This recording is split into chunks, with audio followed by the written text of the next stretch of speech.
আমার স্ত্রী প্রাইমারি স্কুলের শিক্ষিকা।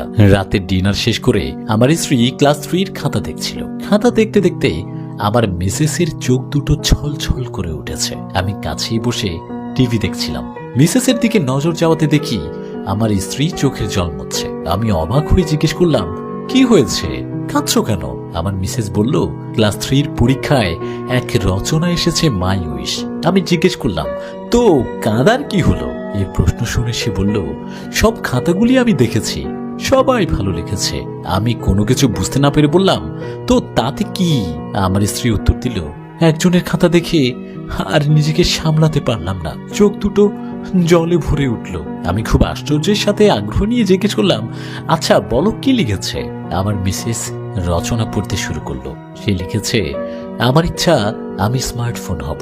আমার বাবার মা দুজন স্মার্টফোন খুব ভালোবাসে, কিন্তু